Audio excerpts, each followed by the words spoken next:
Hello à tous, et dans cette vidéo, on va apprendre à faire des recherches depuis un élément. Alors regardez ici, j'ai vraiment une structure avec une div parent qui va venir englober différentes divs, une div ID précédent, une div ID actuelle qui elle-même a deux enfants, deux paragraphes enfants, et enfin une div ID est égale à suivant. Mon objectif, c'est de récupérer la div actuelle et ensuite, en fonction de cette div récupérée, d'aller dans les divs précédentes, suivantes, etc.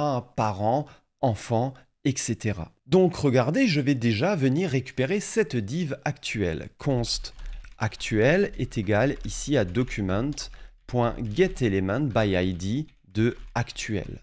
Si je fais un console.log ici de actuel, on verra que, en effet, ça me retourne cette div-là, c'est tout à fait cohérent, ça me retourne du coup cette div. Ce que je peux faire à partir de cette div, c'est tout simplement ici de vraiment aller dans les divs qui sont à côté, les divs enfants, parents, etc.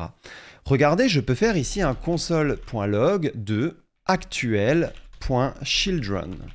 Et ici, on verra que ça va me retourner un array, un HTML collection, des différents éléments vraiment enfants de cette div ici actuelle. Donc là, on récupère le paragraphe 1 et aussi le paragraphe 2. C'est tout à fait logique. Ensuite, bien entendu, je peux récupérer un paragraphe vraiment particulier, par exemple le deuxième.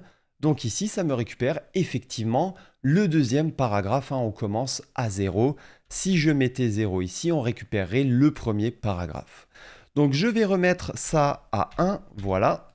Et on va aussi vouloir, par exemple, récupérer l'élément parent, actuel.parentElement. Et ici, regardez, ça vient me récupérer l'élément parent ici de actuel. Ici, sur la page HTML, actuel, on voit en effet que le parent, ce qui englobe ici vraiment actuel, c'est en effet la div d'ID parent. Et à partir ici de cette div actuelle, je vais vouloir récupérer l'élément aussi suivant, l'élément frère, sœur, suivant ou précédent. Là, je peux faire actuel.nextElementSibling, et là, on voit que ça récupère du coup div suivant. Donc là, je me positionne sur actuel et je prends son frère, ni le parent, ni les enfants, mais le frère. Le frère qu'il y a après ici, vraiment cet élément, le frère qu'il y a après, c'est celui-ci. Mais je peux aussi récupérer le frère qu'il y a avant cet élément précédent ici. Et pour cela, je peux faire un console.log de actuel.previousElementSibling.